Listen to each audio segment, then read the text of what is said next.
Hi everyone, and welcome to Breaking the Cycle to Step Forward podcast with myself, Chris Tuck, and I'm Beverley Ann. Nice to meet you all. I can't believe we're actually on episode 7. Yeah, it's just going so quick, isn't it now? It is. So Chris, what are we going to talk about today? We're talking about emotions, particularly following on from the last episode where we talked about therapy. And today we want to touch on emotions from the point of view, what may come up in therapy. If you don't have therapy, what are you living with? How does that sort of manifest itself? And then how do we manage that? So we're talking about all of that today, obviously from the lived experience and from the organizational experience that we have as well. Absolutely. So should we just start with one of the thoughts that you had, one of the questions that came up earlier on? Yeah, so it was really what emotions will therapy bring up for people? And obviously it's going to be different, isn't it, for every single person? But I haven't heard one victim or survivor say that they don't have a range of emotions, which could be sadness, maybe, right through to anger. So there will be a spectrum of emotion and there will be a depth of emotion, but often we will all go through all of the emotions over our lifetime of recovery. Absolutely. And that's a bit, when you think of, I very much liken it to bereavement, because when we start recovery, and that sounds really strange to some people, but when we start recovery, what we're looking to do is to release all those big stone stresses and put it down, which is actually, when we're making a change, we're ending what we've been doing to make way for new things. But as we're making way for new ways of living, it can be very scary at times, because we know how we've been responding or what's been happening, even if we're not absolutely conscious of it. But as we start to unrelease and unpick some of our feelings and emotions and what's going on, we then become aware of what we've not had. Okay, so bereavement, again, everybody responds differently, don't they, depending on what that person meant to them. So for different people, I'm going to feel different things. Absolutely. And for the same person, your family members may respond or react differently because they've had a different experience to you. So I wasn't going to speak about this, but I think we're getting down to real conversation here, so I'm going to touch upon it. It's actually coming up to the anniversary of my mum's death at the beginning of June, but she's been gone now, 2017, 5 years. Yes. So obviously your mum should be loving, nurturing, caring, blah, de, blah, de, blah, everything that we've discussed in previous episodes. To me, she was an abuser, not to me personally, but she was an abuser to my siblings. I can accept that because I saw it and I witnessed it. But she was also loving towards me in her own way. She did some nice things for me that she didn't do for the others. And because I was the eldest girl, she spoke to me on a level of more of a friend. Yes. And I sort of had a different relationship with her than the others did. So I do love my mum, and my siblings don't get that. But I do not condone 1% what she did to them or how she made them feel. Do not condone it at all. So my siblings, most of them, do not understand how I could love someone that's done something to them. But I've just explained to them it's very, very complicated, and I'm still bereaving the mum that I should have had that I never had for myself. and also the loss of a friend as well. I mean, she wasn't that friendly to me, but you know, mums and daughters, my relationship with my daughter is friendly. It's nice. It's established. It's loving. It's caring. I'm bereaving the loss of that because I never had it. But I'm also, this sounds mad. It sounds absolutely mad when I'm saying it. I'm also not thankful. What's the word? Great. I'm not grateful. It's my mum was the only caregiver in my life that treated me with any kind of kindness compared to everybody else. So no, I'm not grateful and I'm not thankful, but that was the only bit that I had. So I don't know if I'm wrong for holding on to that or what, but as I said, relationships are very complicated, and what it means for you and that person and other people and that person is going to be entirely different. So absolutely, I do feel a sense of loss when the anniversaries come round, but my siblings don't. And because they don't, I can't speak about any of my feelings with them because one, I don't want to upset them.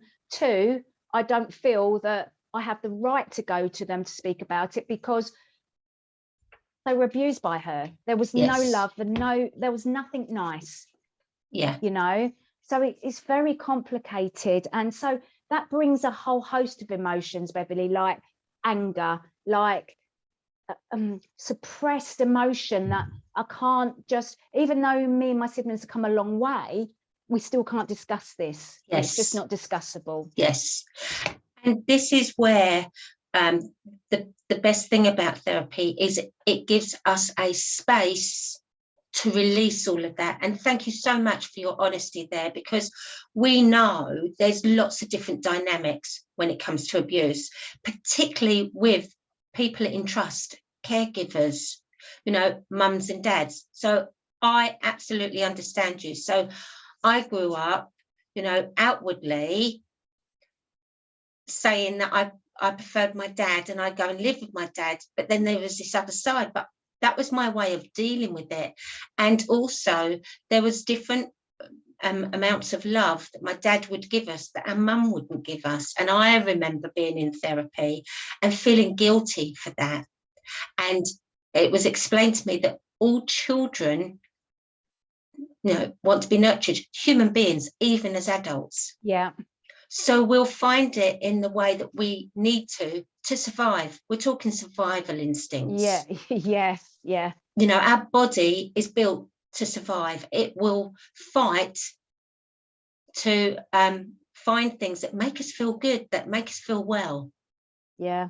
Yeah. You know, and that's common. So we won't go through and unpick everything, but thank you for what you shared there. And I'm sure there's many people hearing, you know, going back to my mum, I hear you. My dad's dead, and I'm recently was asked about his details for I'm getting married. It's from a marriage license. And when I said he's dead and they said, oh, I'm really sorry, I was actually able to say, don't be sorry. And then I was given a choice. Yeah, it's okay to laugh, but then I was given a choice. I take it from that remark. Yeah. That you can have a choice. He doesn't have to be on the license. And it actually made me took me by surprise. I actually had a choice because I've grown up. This is your dad. This is how you should respond. This is your mum. You must forgive them because you've only got one lot of parents. Yeah. And it really made me emotional. And even now, as far as I am in my recovery, and actually, it was really nice to have that choice. And it got me thinking, how would I feel when my mum passes away, who I haven't seen for years and years and years. Well, the last time I had a proper conversation with her was over 30 years ago. Yeah. And I'll be very honest, it doesn't matter where we are. It's how our body responds at the time. And this is where therapy, so I'd just like to give an analogy that I give to my clients when I'm working with them and anybody else that I'm supporting. Think of an icebreaker. So when we see an iceberg, not an iceberg, not icebreaker, iceberg, we only, where you was going with that. We only see the top part of it. Yeah. Between 10 and 20%. That is the same as our conscious thinking. These are our thoughts. The other 80 to 90% is what's below the water, and that's our subconscious. And that's where we hold lots of different emotions. And we often use our head, the conscious thinking, to keep going, to keep surviving. And we suppress a lot of that unconscious thinking. When we're in therapy, regardless of what type it is, and we feel, because let's be honest here, if we feel safe, we will go and explore some of that. Now, different therapies do it in different ways. And this is what we touched on last week. What's right for some isn't right for others. So for me, I remember going to traditional counselling years and years ago and being taken down the trauma tunnel all the time, is how I explain it, being taken back to the actual event and having to relive it and keep speaking about it. And I didn't learn about how the body reacts, and I didn't learn about self-care or how to rebalance myself with different tools in a wellness toolbox. Hence, that's why now I'm so passionate about talking about self-care. Yeah, because absolutely. For me, it's a continual learning. We don't just learn it and think, oh, that's it. It's a continual learning. And for me, I think that's the biggest key for recovery, so that we can acknowledge. So yes, those emotions come up, and different emotions. So there's elation, shame, guilt, anger. You know, in that elation, there's also happiness. You know, once you're able to find a way to find your voice, and as we've said before, it's not necessarily just speaking, it could be singing, writing, drawing. Absolutely. Once we find a way to release our voice, we go through lots of different emotions. And it doesn't mean to say we'll all feel that emotion, then the next one, then the next one. We'll feel them at different times. And sometimes it's a delayed reaction. Yeah. I've known some victim survivors that obviously are in my group. And one particular person turned around and said she was so numb that she didn't feel any emotion. She was so shut down. She didn't know what anger felt like. She didn't know what crying felt. It was just so shut down that she couldn't get in touch with her emotions. And when she was able to do that, it was really quite explosive. Absolutely. And I can see that in a lot of young people, like teenagers, you know, boys and girls, but mainly boys. And I'm talking about my brothers here, used to always get into fights, explosive anger. So if they can't express themselves in the family environment about what's going on for them, you know, because we talk about this all the time, caring, nurturing, loving environment, it's almost like you're teaching your children, you're having debates with your children, you're allowing them to show their emotions and share their emotions and what's going on for them, because it's all part of growth. But in an abusive environment, there is none of that. No. So these young people that come from abusive environments, I'm not saying all of them, but some, they're either shut down emotionally and they literally go through life not being able to interact and not knowing themselves, or they are literally, you know, imploding, or they're exploding, they're taking out on other people. And I get it, I really do get it. Absolutely. Again, when you move into like over 18, you can't condone it, because by then, you know, you're like, well, we should really be able to control all of our emotions. But at the same time, if no one's shown you or explained to you what is going on for you because of what you've gone through, how are you meant to know? Absolutely. Absolutely. And that's why both of us are so passionate about having these conversations, because I remember being in the home environment when I wasn't in care, And there was never any discussions. I know that if my mum or dad, one of them had a crossword, before I knew it, that crossword would result in a fight. And no in between. And when I say fight, I can't say that my mother was beaten. They physically had fights. If one or the other didn't throw something, they would actually be punching each other. So I learned to suppress anger. Yeah. Now, you know, the lovely thing is I'm able to verbalize anger. But there are times, you know, and I'm sure people can resonate with this, you know, when that expression, I was so angry, and you couldn't say anything and you didn't know to laugh or cry. Yeah. Often when I get angry, I cry first. So if people, they see when I do cry, you know, not often, but if I'm so angry and I cry, you shouldn't take that as a sign of a weakness. You should get the hell out of the room. Because I'm about to explode. So my children would tell you the scariest I am. So when my survival technique, and I've recognized this now, is when I'm exploding, that's actually not that bad. That means, oh, actually, she's just releasing, letting out. That's okay. Yeah. It's when I'm calm, collected, speak slowly. Because you enter the spectrum there. Yeah, very.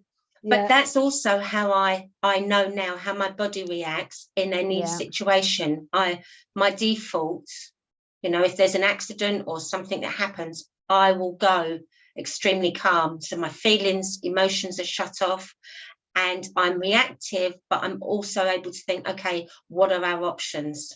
Yeah.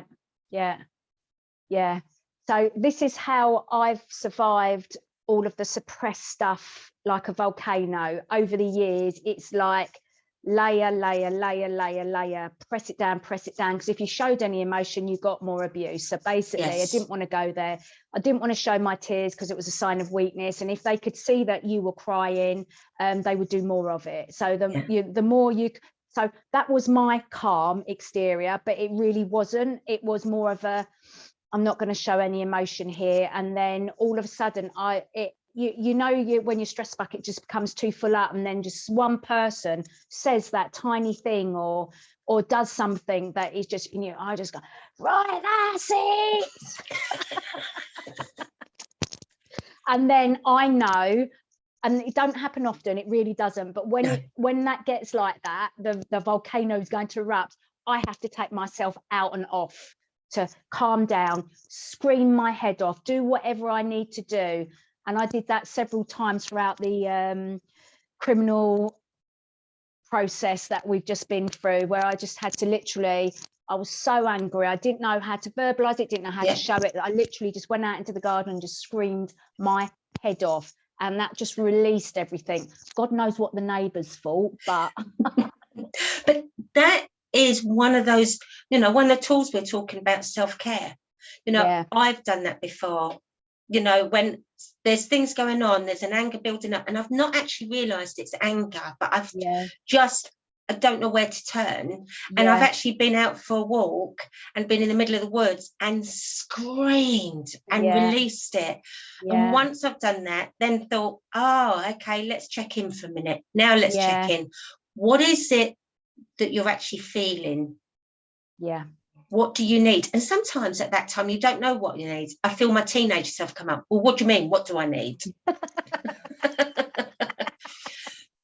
Often that's now where I'm able to say, oh, is it that I feel that I'm not being heard? Is it that it's all overwhelming? Have I got too tired? Do you see what I mean? If it's overwhelming, why don't you write something down?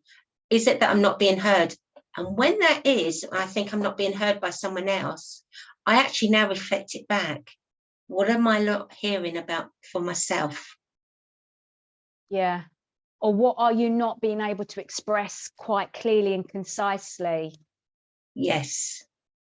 Yeah, because I think I'm expressing it, but am I listening to the other person to understand their language as well? Or am I, and don't get me wrong, when I very first heard that expression, I was like, of course I'm talking, of course I'm explaining it.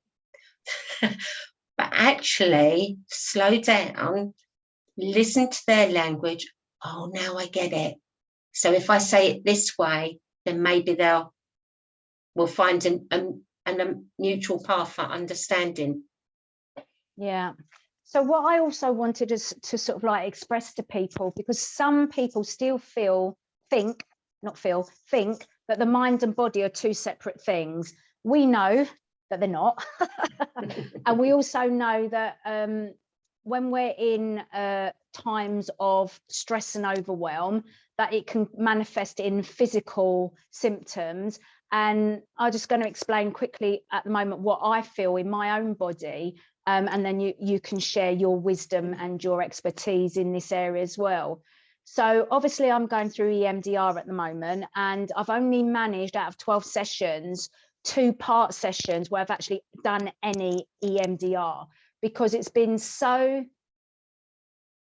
the trauma's been so deep that when it's come up, it's had such a massive response in me physically that I've needed all of that extra time to process what has been brought up, for my brain to refile the memories, and for my body to deal with all of the pain, the actual pain that I couldn't express back when I was a child or a teenager, but it's coming out now. But that has literally come out in shoulder pain, neck pain, jaw pain. I even, I'm going to the physio at the moment, Beverley. You wouldn't believe this. Some people are really switched on in other professions, yeah? So I've got all of this shoulder pain going on, but a lot of it's to do with the trauma. And I know you wouldn't like this, but my physio last week, she actually put on a glove and she put her finger in my mouth and she released all of this tension around my back teeth, my molars, my wisdom teeth, where they've been taken out. Yeah. And it was so painful. Yeah. But after she released some of that, and then I've been doing some work here underneath my mouth, my jaw, yeah, here, to release it, because I've been holding on to tension. That then releases the neck, releases the shoulder. So even though I've got a bit of injury going on that's causing it going upwards, all of this mental distress is making it all go downwards. Absolutely. And so it's going to take time. Absolutely. So when I say mental, I always follow up with neurological, because when we talk about mental, and I say I because, I hear and I believe that people are saying it's just all in our head. Yeah. And actually it's not.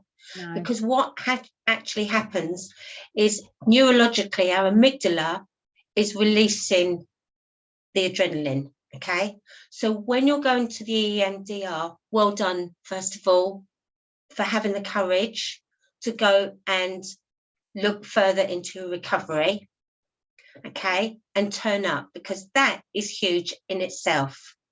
Some weeks I don't want to go. Absolutely, but you do go, and yeah. and the fact that you're able to go there is you're starting to reassure your body that it's trying to keep you safe.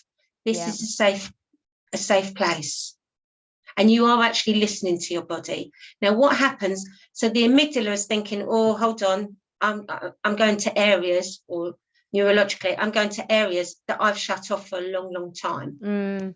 Okay, so what it's doing is it is then releasing the adrenaline, and it's trying to keep you safe, to take you to that either fight, run, flop, freeze, friends, or friend.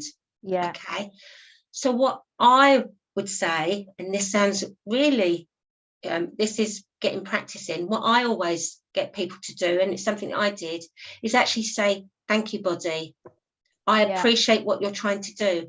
And the reason why you're so tense is because it's getting ready to fight. So imagine you're getting ready to fight someone, what you do. So it tenses straight from your neck, okay? Your shoulders are up, ready. Another great place, and I say great place, people must listen sometimes, think, what does she mean by that? It's the tops of our legs. It can be really tight, and our calves.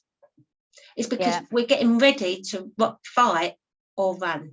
Now, when we are aware of this is when we use our self-care tools. So the breathing slowly.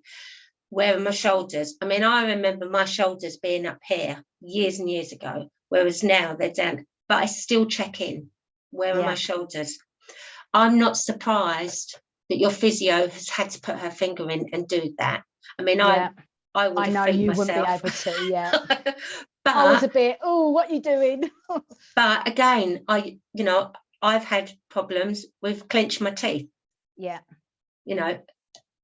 That's how you survive. Whereas now, for me, I know when I go to yoga, when I haven't been. So I went to a yoga class this week, and it was really, really simple, and it was outside, and I wanted that.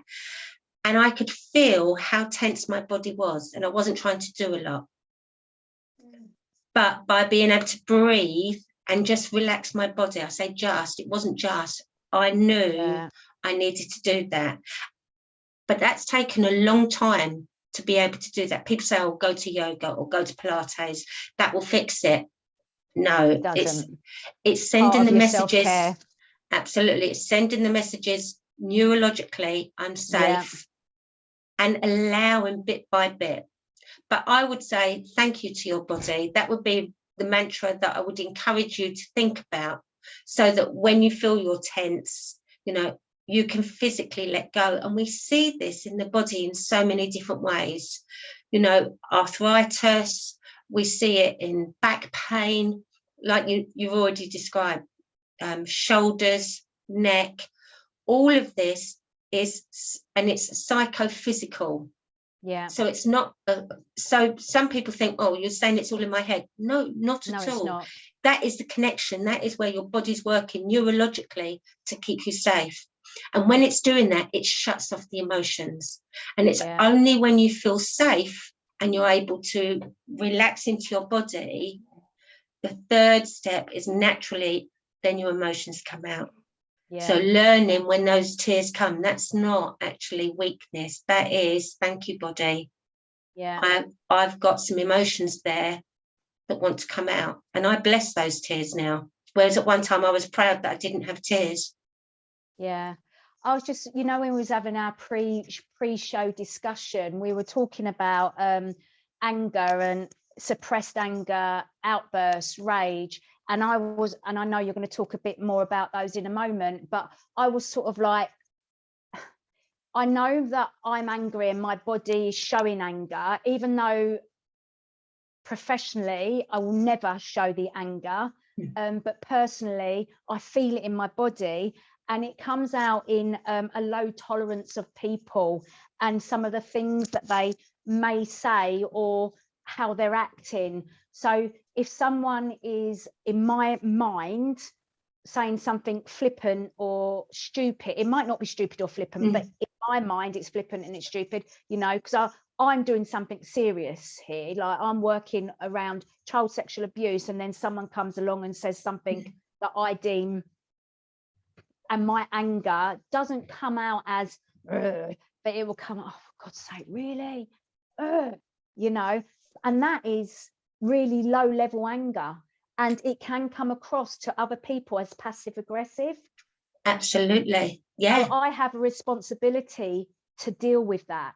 Yeah. Because it can come across as abusive, in inverted commas, to somebody else that's not used to dealing with someone like me that's going through all of this stuff at the moment.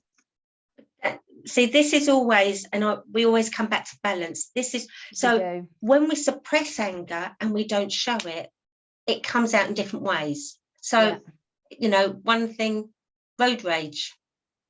Yeah. On a good day, someone pulls out and you think, oh, they didn't mean to do that. Yeah. Okay. Yeah. And they say sorry. Yeah. Okay. I've been there. Another time, someone does that same thing and the expletives are coming. Absolutely. Yeah. So it's finding that balance, because yes, we do need to be able to verbalize and release anger. It's passion. So anger is passion. It's what we need sometimes to push us. It's our drive. It's when it becomes the other way and we're over suppressing it, or we are over expressing, that we have to also think of how it's being received. Exactly. Because if we don't receive, you know, we've all been there with our children, partners, or different people. If we don't express something clearly and we hold on to that anger, it comes out in a negative way anyway. But it affects us all the more, and it becomes bitterness. Yeah. You know, and this is, and I'm not going to go into it today, but I remember when I was working through forgiveness, and we're not going to go further, but the anger that came up. And then I was able to recognize, okay, I didn't realize I was holding on to this anger, and actually how it was turning inward and becoming bitter and affecting me physically. And that's what a lot of therapists say, don't they? That holding on to anger, it doesn't hurt the person you're angry at, it hurts you. But it's only by going through this therapy that I've actually started to express what had gone on. And now the anger is rising up. And my therapist said, but you can't contain that anger. You've got to let it out. So she's even recommended that I go and do something like axe throwing. That is a thing. Apparently, you can go to a safe space and throw an axe at something to get some of that out, or literally go and find some. Yeah, not with my bad shoulder. Oh yeah. But also to go and do that screaming, because if you can't cry, scream. Yeah, or being in water is really good, because you know you can release some of that extra energy that is there, release that anger, but you're doing it in a gentle way for your body. So, you know, imagine trying to punch through water. You can't actually punch, but that's where, you know, swimming is actually quite beneficial there. I'm not saying I'm a natural swimmer, I'm not, but I know that that's where I've been able to release some of that anger, that adrenaline. It's a safe space, and once you do that, then it's like, okay, this is where I am. But that's one of the reasons why I've done fitness all my life, because that's where I channeled my anger. I got rid of my anger and excess energy through fitness. Yes. Obviously, that's not serving me anymore. So I'm still doing it, and I'll do lots of it, but it's still not containing how I'm feeling.